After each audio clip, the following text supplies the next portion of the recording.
হৃদয়ে যে বসন্ত আসে সেই বসন্তের নাম দিন।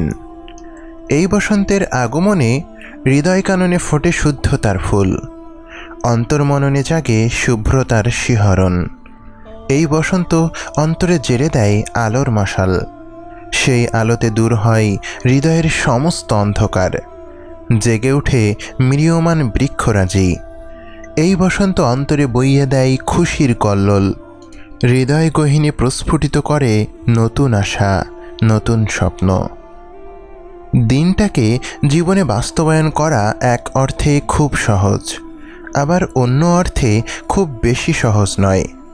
যারা সত্যিকার অর্থে দিনে প্রবেশ করতে চায়, যাদের অন্তর আপাত বিস্মৃত থাকলেও ইসলামের ভালোবাসা হৃদয় থেকে একেবারে বিলুপ্ত হয়ে যায়নি, তাদের জন্য আল্লাহর দিকে ফিরে আসা, নিজের নফসের ধোঁকা থেকে পরিত্রাণ লাভ করা, সর্বোপরি দিনকে নিজের ব্যক্তিগত জীবনে বাস্তবায়ন করাটা সহজ হয়ে যায়। কোনো ব্যক্তি যখন জাহেলিয়াতের আবরণ ছেড়ে ইসলামের দিকে ধাবমান হতে চায়, তখন আল্লাহ সুবহানাহু ওয়া তাআলাই তার জন্য সিরাতুল মুস্তাকিমের রাস্তা খুলে দেন, পথের প্রতিবন্ধকতাগুলো দূর করে দেন, অন্তরকে প্রশস্ত করে দেন। এ বিষয়ে কুরআনে চমৎকার একটি আয়াত আছে। আল্লাহ সুবহানাহু ওয়া তাআলা বলছেন, যে আল্লাহকে ভয় করে আল্লাহ তার জন্য সমস্যা থেকে উত্তরণের রাস্তা বের করে দেন, আর তাকে এমন উৎস থেকে রিজিক প্রদান করেন যা সে কল্পনাও করতে পারে না। যে ব্যক্তি আল্লাহর উপর ভরসা করে আল্লাহই তার জন্য যথেষ্ট। সূরা তালাক আয়াত 2-3। আল্লাহকে ভয় করা মানে আল্লাহ যা আদেশ করেছেন তা পালন করা এবং আল্লাহ যা নিষেধ করেছেন তা এড়িয়ে চলা। এই একটি বিষয়ের উপর দাঁড়িয়ে থাকে একজন মুমিনের গোটা জীবন প্রণালী। তার অন্তরে হয় তাকওয়া তথা আল্লাহ ভীতি থাকে, নয়তো তার অন্তর হয় তাকওয়া শূন্য। যার অন্তরে তাকওয়া থাকে সে কখনোই আল্লাহর অবাধ্য হতে পারে না, সে কখনোই সালাত ছেড়ে দেয় না, সিয়াম ছেড়ে দেয় না। তার দুনিয়ার জীবনের পরতে পরতে থাকে আল্লাহ ভীতির ছাপ। সে যখন নির্জনে একাকী অবস্থায় থাকে, যখন পাপের সাগরে নিশ্চিন্তে ডুব দেওয়ার অবাধ সুযোগ তার সামনে আসে, যখন দুনিয়ার কোনো চোখ তাকে দেখতে পায় না, কোনো কান তাকে শুনতে পায় না, ঠিক তখনও সে গুনাহের কাজে লিপ্ত হয় না। সে বিশ্বাস করে দুনিয়ার সকল চোখ আর কানকে ফাঁকি দেওয়া গেলেও আসমানে যিনি আছেন তাকে ফাঁকি দেওয়া যায় না। তিনি সর্বাবস্থায় সব দেখেন, সব শোনেন। গভীর সাগরতলে পাথরের ওপর হাঁটতে থাকা ক্ষুদ্রাতি ক্ষুদ্র জীব থেকে শুরু করে কোটি আলোকবর্ষ দূরের গ্রহাণু, সব কিছুর ওপরে রয়েছে তার সমান সজাগ দৃষ্টি।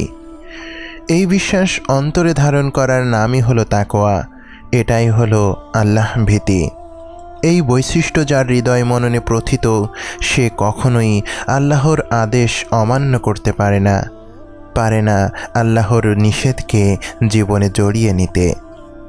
আল্লাহ সুবহানাহু ওয়া তাআলা বলেছেন, যে আল্লাহকে ভয় করে, অর্থাৎ যার অন্তরে তাকওয়া আছে, তার জন্য বিপদ থেকে উত্তরণের পথ আল্লাহ নিজেই তৈরি করে দেন। আল্লাহর দিকে প্রত্যাবর্তন করতে চাওয়া মানুষের জন্য এর চেয়ে খুশির সংবাদ আর কী বা হতে পারে। আমার মনে পড়ে, আমি যখন দাড়ি রাখা শুরু করি তখন নানান লোক আমাকে নানান কথা শোনাতো।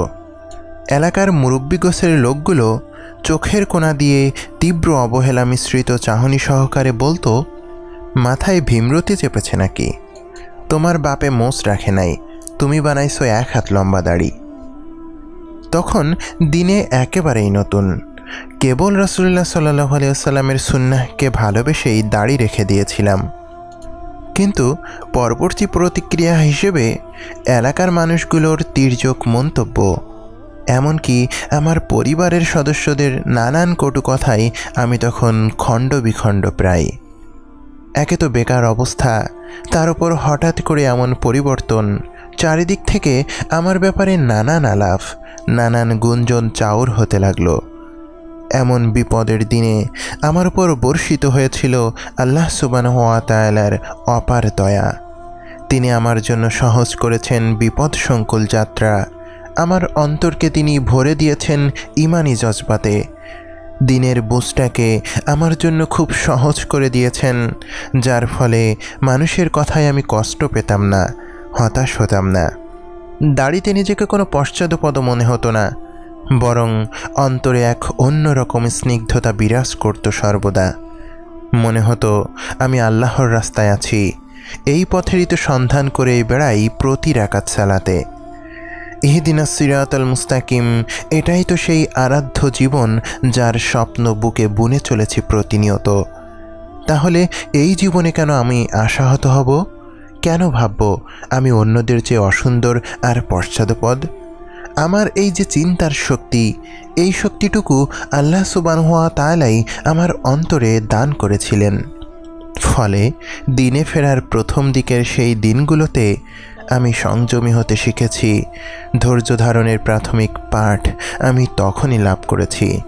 বুঝতে শিখেছি আল্লাহর রাস্তায় চলতে গেলে বহু ত্যাগ তিতিক্ষার দরকার হয়।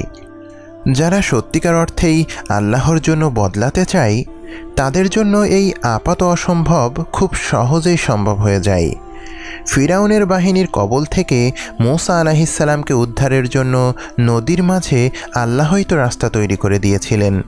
তিনিই তো ইব্রাহিম আলাইহিসসালামের জন্য নমরুদের আগুনকে শান্ত করে দিয়েছিলেন। মাছের পেটে ইউনুস আলাইহিসসালামকে তিনিই রক্ষা করেছিলেন। যখন ইহুদিরা ঈসা আলাইহিসসালামকে হত্যা করতে আসে, তখন আল্লাহই পরম মমতায় তাকে দ্বিতীয় আসমানে তুলে নেন। হিজরতের দিন যখন গুহামুখে অত্যাচারী কুরাইশরা ঘুরঘুর করছিল, তখন মহামহিম আল্লাহই মুহাম্মদ সাল্লাল্লাহু আলাইহি ওয়াসাল্লাম এবং আবু বকর রাদিয়াল্লাহু আনহুকে নিরাপত্তার চাদরে আবৃত করেছিলেন। এসব হলো তাকওয়ার ফল। তাদের অন্তরে এমন উঁচু স্তরের তাকওয়া বিদ্যমান ছিল। উক্ত আয়াতে আল্লাহ সুবহানাহু ওয়া তাআলা আরও বলেছেন, তাকে এমন উৎস থেকে রিজিক প্রদান করেন যা সে কল্পনাও করতে পারে না। এই অংশটার খুব সুন্দর উদাহরণ আছে নবী মূসা আলাইহিসসালামের জীবনে। ফিরাউনের রাজ্য থেকে পালিয়ে তিনি যখন মাদিয়ান নগরে চলে আসেন, তখন তিনি স্রেফ একজন আগন্তুক, ঘরহারা পথিক, মাথা গোজার এতটুকুও ঠাঁই নেই কোথাও। কিন্তু অন্তর্ভরা ঈমান আছে, দিল ভর্তি তাকওয়া। সর্বাবস্থায় আল্লাহর ওপর আছে অগাধ আস্থা, বিশ্বাস। আল্লাহর প্রতি এমন নতজানু হৃদয় যার, তার কি রিজিকের ব্যাপারে কোনো চিন্তা থাকতে পারে? মূসা আলাইহিসসালামকেও চিন্তিত হতে হয়নি। একেবারে অপরিচিত আগন্তুক হয়েও তিনি মাদিয়ানে পেয়ে গেলেন আশ্রয়ের সন্ধান। দুজন মহিলার বকরিকে পানি পান করিয়ে দেওয়ার পর তিনি হাত তুলে আল্লাহর কাছে ফরিয়াদ করলেন, হে আমার রব, নিশ্চয়ই আপনি আমার প্রতি যে অনুগ্রহ নাজিল করবেন আমি তারই মুখাপেক্ষী। সূরা কাসাস আয়াত 24। তার এই দুয়ার মধ্যে ভাববার মতন অনেক উপকরণ রয়েছে আমাদের সামনে। মহিলাদের উপকার করে তিনি তাদের কাছে আবদার করে বলেননি, আমাকে আজ দুপুরে কিছু খেতে দেবেন। উপকারের প্রতিদানে তিনি মানুষের কাছে চাননি, চেয়েছেন আল্লাহর কাছে। এটাই তাকওয়া, এটাই ঈমান।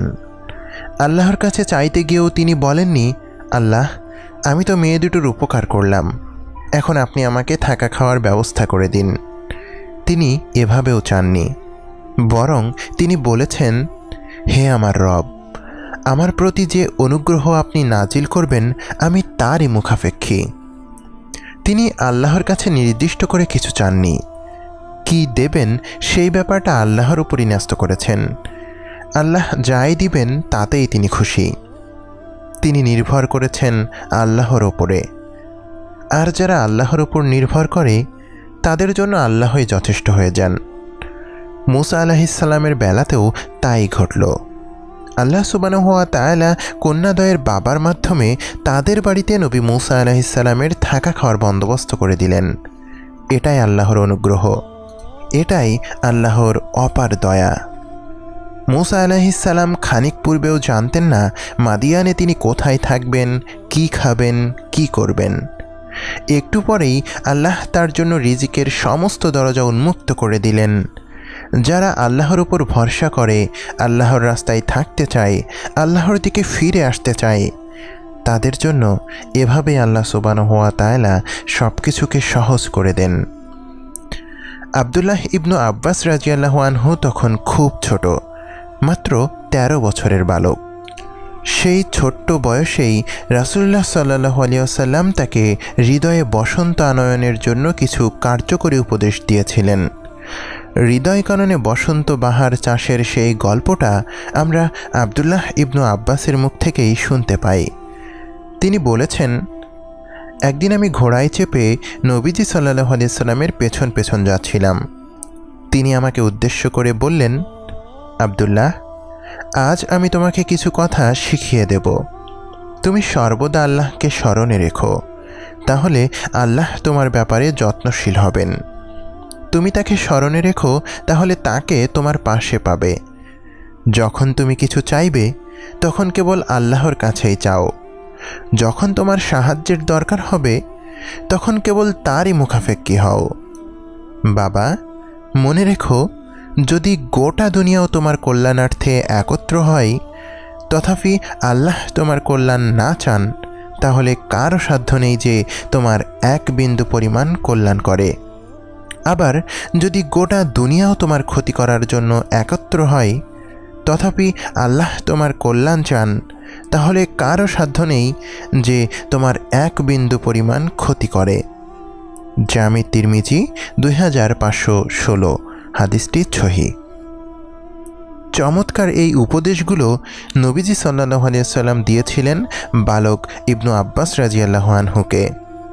নিজের জীবনে দিনকে প্রতিষ্ঠা করার জন্য যে উপাদান দরকার, তার সবটুকুই এই হাদিসের মধ্যে বিদ্যমান। তিনি বলেছেন, আল্লাহর হকগুলোর ব্যাপারে সতর্ক থাকতে। যদি আল্লাহর হকের ব্যাপারে সতর্ক থাকা যায়, তাহলে আল্লাহ আমাদের প্রতি যত্নশীল হবেন। আমরা আল্লাহকে আমাদের পাশে পাব, আমাদের সুখে দুঃখে সর্বদা। আল্লাহর হকগুলো কি? ইবাদতই হলো আল্লাহর হক। আমাদের সালাত, আমাদের সিয়াম, হজ, জাকাত এবং কুরবানি। আমরা যদি এগুলোর ব্যাপারে যত্নশীল হই, তাহলেও আল্লাহ আমাদের ব্যাপারে যত্নশীল হবেন। তিনি আমাদের ওপর সন্তুষ্ট হবেন, আমাদের রিজিক বাড়িয়ে দেবেন। তিনি বলেছেন, যদি কিছু চাইতেই হয়, তাহলে কেবল আল্লাহর কাছেই চাইতে। আমরা মনে করি আল্লাহর কাছে কেবল পরকালের বিষয়াদি চাইতে হয়। দুনিয়ার কোনো কিছুই মনে হয় চাওয়া যায় না, কিংবা চাওয়া ঠিক না। এটা নিতান্তই ভুল ধারণা। কুরআনে আল্লাহ সুবহানাহু ওয়া তাআলা দুনিয়ার উত্তম জিনিসও চাওয়ার জন্য বলেছেন। আমরা দুয়ার মধ্যে পড়ি, রব্বানা আতিনা ফিদ দুনিয়া হাসানা। দুনিয়ার উত্তম বস্তু চাওয়াতে কোনো মানা নেই। জীবনে বসন্তের ছোঁয়া আনতে এগুলোই হলো বুনিয়াদি ব্যাপার। ইবনু আব্বাসকে দেয়া নবীজির এই উপদেশগুলো উম্মার সকল যুবকের জন্য প্রযোজ্য। আপনি যখন দিনের পথে হাঁটতে শুরু করবেন, তখন আপনার মনে অন্যরকম এক খুশির কল্লোল প্রবাহিত হবে। সেই খুশি হারাম থেকে বেঁচে থাকতে পারার খুশি, সেই খুশি আল্লাহর আনুগত্য করতে পারার খুশি, সেই খুশি রাসূলুল্লাহ সাল্লাল্লাহু আলাইহি ওয়াসাল্লামের সুন্নাহকে, তার শিক্ষাকে জীবনে বাস্তবায়িত করতে পারার খুশি।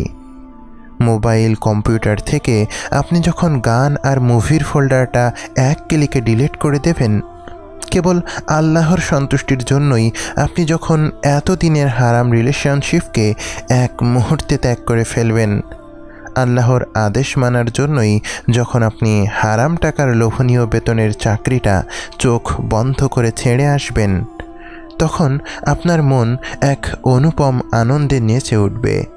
সেই আনন্দ পবিত্রতার আনন্দ, সেই আনন্দ হারাম থেকে নিজেকে মুক্ত করার আনন্দ, সেই আনন্দ রবের কাছে আত্মসমর্পণের আনন্দ। পাছে লোকে কিছু বলে, কথাটাকে তোয়াক্কা না করে যখন আপনি মুখে দাড়ি রেখে দেন, তথাকথিত আধুনিকতার বলয় ছেড়ে যখন আপনি নিজেকে হিজাবে আবৃত করে নেন, যখন জীবনের প্রতিটি কাজে, কথায়, চিন্তায় আপনি সৎ থাকেন, তখন আপনার মনে দোলা দিয়ে যায় বসন্তের হাওয়া। হাজারো প্রতিকূলতায় আপনি দিশেহারা হন না, শত ঝড় ঝঞ্ঝাটেও আপনি ভেঙে পড়েন না। আপনার হৃদয়ে বয়ে চলা বসন্ত বাতাসের স্নিগ্ধতার কাছে এ সমস্ত সংকট নিতান্তই তুচ্ছ। হৃদয় মনে যে বসন্ত এসে গেছে তা ধরে রাখুন। আল্লাহর কাছে আকুল ফরিয়াদ করে বলুন, ইয়া মুকাল্লিবাল কুলুব সাব্বিত কলবি আলা দীনিক। এই দোয়াটা নবীজি সাল্লাল্লাহু আলাইহি ওয়াসাল্লাম আমাদের শিখিয়েছেন, যার অর্থ, হে অন্তরসমূহের পরিবর্তনকারী, আপনি আমার অন্তরকে দ্বীনের উপর দৃঢ় রাখুন। জামি তিরমিজি 2140। দ্বীনে প্রবেশের অর্থই হলো একটা যুদ্ধে জড়িয়ে যাওয়া। সেই যুদ্ধটা জীবনের শেষ মুহূর্ত পর্যন্ত বলবৎ। সেই যুদ্ধটা নিজের সাথে, নিজের নফসের সাথে, শয়তানের ওয়াসওয়াসার সাথে। এই যুদ্ধে লড়তে গিয়ে আমরা বারবার পিছিয়ে পড়তে পারি, ভেঙে পড়তে পারি, আশাহত হতে পারি। তাই এরকম অবস্থাতেও যেন আমাদের পদস্খলন না ঘটে, যাতে আমরা সিরাতুল মুস্তাকিমের পথ থেকে বিচ্যুত না হই, এজন্যই নবীজি সাল্লাল্লাহু আলাইহি ওয়াসাল্লাম এই দুয়া আমাদের শিখিয়ে দিয়েছেন।